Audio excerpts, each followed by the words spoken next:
વિદ્યાર્થી મિત્રો, chapter 7 સ્વાધ્યાયનો 20મો example.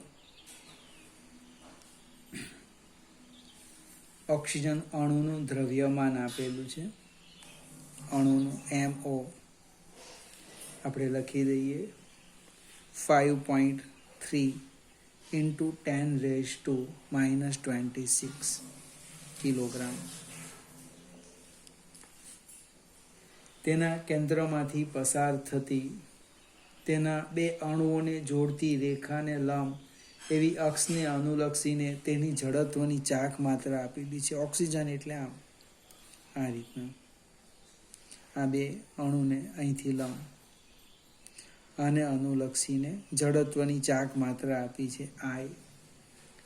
1.94 × 10⁻46 kilogram into metre square. આગળ જઈએ. ધારો કે કોઈ ગેસમાં આવા અણુની સરેરાશ ઝડપ આપેલી છે V 500 મીટર પર સેકન્ડ છે અને તેના પરિભ્રમણની ગતિ ઉર્જા એ તેને સ્થાનાંતરની ગતિ ઉર્જાથી 2/3 છે. તો અણુનો સરેરાશ કોણીય વેગ શોધો. ખૂબ મજાની ચર્ચા છે. આ આપણો ઓક્સિજનનો અણુ O2 બને દળ આપ્યું છે. આ તેમને જોડતી રેખાને લંબ અક્ષને અનુલક્ષીને જડત્વની ચાક માત્ર આપી છે. હવે જે લખ્યું છે એની પરિભ્રમણની ગતિ ઉર્જા એટલે ચાક ગતિ ઉર્જા આવું લખ્યું છે. ચાક ગતિ ઉર્જા એ એની સ્થાનાંતરીય ગતિ ઉર્જા એટલે રેખીય ગતિ ઉર્જા કરતાં 2/3 ગણી એટલે 2/3 રેખીય ગતિ ઉર્જા. ચાક ગતિ ઉર્જા એટલે 1/2 I ઓમેગા સ્ક્વેર બરાબર 2/3 ઇન્ટુ 1/2 mv સ્ક્વેર. જો લગભગ આ 2 ને 2 નીકળી ગયા એટલે ઓમેગા સ્ક્વેર બરાબર આ બે કાંડા સરખું છે 2/3 mv સ્ક્વેર બાય I. ફરીથી આ છેદમાં છે, સામે જવાના એટલે અંશમાં, અથવા આ બેને કેન્સલ કરો તો આ 2/3 રહેશે. એટલે ઓમેગા બરાબર root mv square by I. Omega બરાબર root mv square by I. આટલું સરળ પણ લખાવું જોઈએ. આ એક સ્ટેપ. આ નહીં લખાય તો આ લખી નહીં શકીએ. બધી જ કિંમત મૂકી દઈએ. ઓમેગા બરાબર રૂટ mv એમ આપણને આપ્યા છે 5.3 ઇન્ટુ 10⁻⁻26 ઇન્ટુ v સ્ક્વેર 500 ગુણ્યા 500 વર્ગમૂળમાં છે કે ડિવાઈડ બાય I 1.94 ગુણ્યા 10⁻⁻46 બને. તમે જાતે સાદું રૂપ આપી દીધું. જે આવે તે જવાબ રેડિયન પર સેકન્ડ. 21મો એક્ઝામ્પલ. 30 ડિગ્રીના ખૂણે નમેલા એક ઢળતા પાટિયા ઉપર એક નક્કર નળાકાર ગબડીને ઉપર તરફ જાય છે. આ ઢળતા પાટિયાના તળિયે નળાકારના દ્રવ્યમાન કેન્દ્ર 5 મીટર પર સેકન્ડની ગતિ ધરાવે છે. નળાકાર આ ઢળતા પાટિયા પર કેટલો ઉપર જશે? તળિયે પાછે આવવા માટે તેને કેટલો સમય લાગશે? 2 પ્રશ્ન છે. હવે આકૃતિ જોઈએ.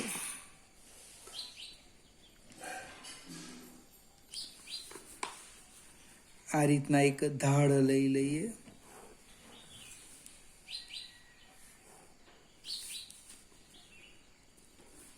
હવે જે નક્કર નળાકાર છે એ આમ ઉપર જાય છે. આમ આ ખૂણો તમને આપ્યો છે 30 ડિગ્રી. હવે આપણે જે થિયરી જોઈ હતી એ જ પ્રમાણેના સ્ટેપ લખીએ. ઘુમાવેલી સ્થિતિ ઉર્જા બરાબર પ્રાપ્ત કરેલી રેખીય ગતિ ઉર્જા 1/2 mv² પ્લસ ચાક ગતિ ઉર્જા 1/2 I ઓમેગા સ્ક્વેર. અહીં પદાર્થમાં નક્કર નળાકાર છે એટલે I આવશે. I બરાબર 1/2 mr² અને ઓમેગા v/r. આ કિંમત આપણે આ બે મૂકી દઈએ એટલે mgh બરાબર 1/2 mv² પ્લસ 1/2, હવે I નો લખું છું 1/2 mr² ઇન્ટુ v²/r². r² નીકળી જશે એટલે કે mgh બરાબર 1/2 mv² પ્લસ 1/4 mv². લસા લઈએ 4 એટલે mgh બરાબર 2 વડે ગુણ્યા twice mv² plus mv², 3 mv²/4. m નીકળી જાય છે એટલે h આવશે. h બરાબર mv²,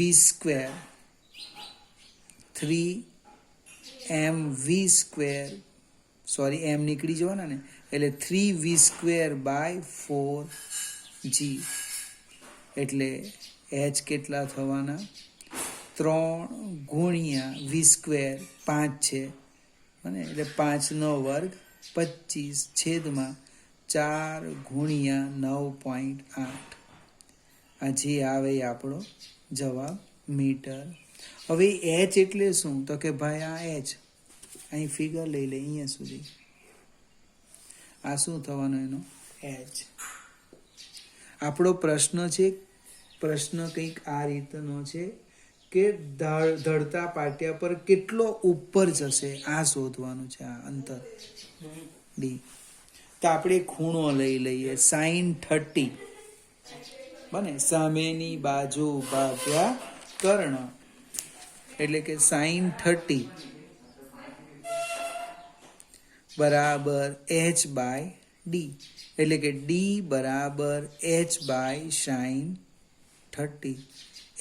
h આપણી પાસે છે 25 ગુણ્યા 3 75 divide by 4 into 9.5 into sin 30. sin 30 એટલે 1/2, 2 ઉપર જશે 75 ઇન્ટુ 2 ડિવાઈડ બાય 4 ઇન્ટુ 9.8. આનું તમે સાદું રૂપ આપો એટલે લગભગ 3.82 મીટર આવશે. 3.82 મીટર આવવાનું.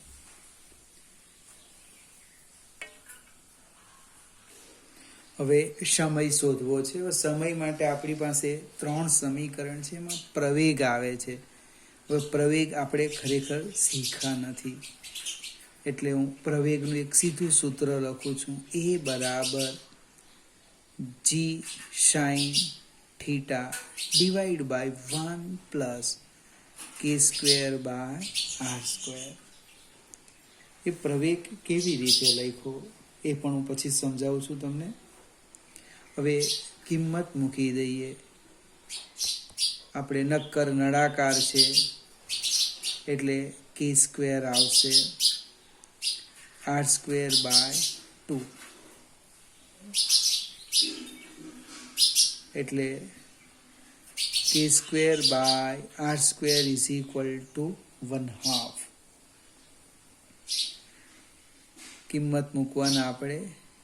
a બરાબર g sin theta divide by 1 plus 1/2 એટલે 2 વત્તા 3 એટલે 3/2 અને 2 ઉપર જશે એટલે 2/3 g sin થીટા એટલે 2/3 g 9.8 ઇન્ટુ sin 30. sin 30 1/2 સાદું રૂપ આપો એટલે લગભગ પ્રવેગ આવે 3.2 0.067 મીટર પર સેકન્ડ સ્ક્વેર. હવે